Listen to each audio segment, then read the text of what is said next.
Sandrine Billy vient de publier son 11e roman, L'Hôtel des Deux Vallées. Elle a abandonné son thème préféré, l'époque médiévale.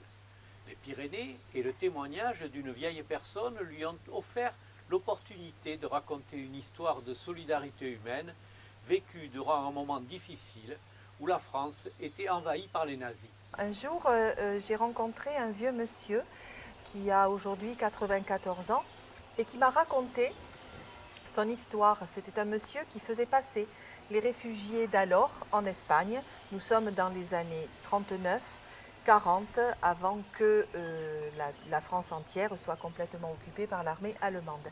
Et cette aventure, cette volonté de faire quelque chose, cette volonté de vivre aussi, parce qu'il raconte également le témoignage de sa vie dans la vallée dans ces années-là, cette force de lutter m'a donné vraiment envie d'écrire et de construire ce livre, et l'on suit le témoignage de sa vie à travers l'histoire d'une famille. Ça retrace des événements dramatiques. Alors, on ne va pas essayer de tomber dans le pathos pour faire pleurer dans la chaumière, c'est pas le but.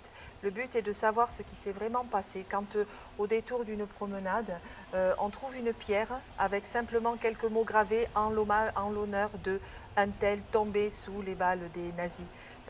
Voilà, c'était pour moi une vraie volonté de pouvoir rappeler ce qui s'est passé dans ces montagnes, ce que l'on oublie. Ce qui m'a frappé, c'est d'imaginer ces personnes qui, pour la plupart, n'avaient jamais vu la montagne.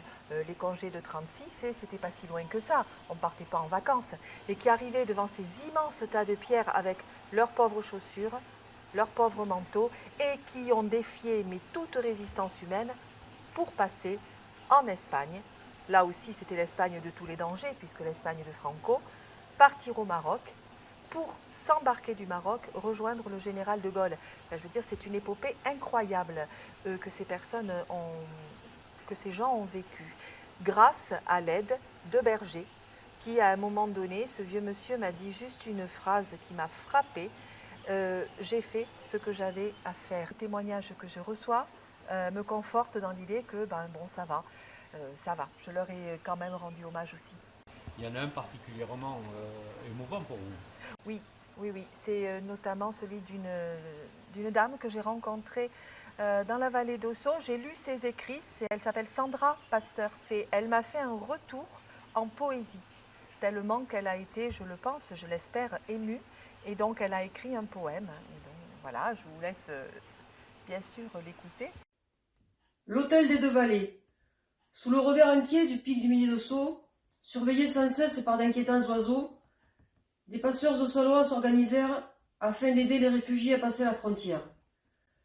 Malgré la peur de l'ennemi, femmes et hommes valeureux persistèrent, guidant les évadés au bord de l'agonie à passer derrière le géant de pierre. Sublimé par ta plume, ma si chère vallée d'Ossau, débarrassée de sa brume, mettant en lumière tous ses héros. Laissés pour quelque temps, cathares et sorcières, ainsi que ton bel océan et ton entre-deux-mers.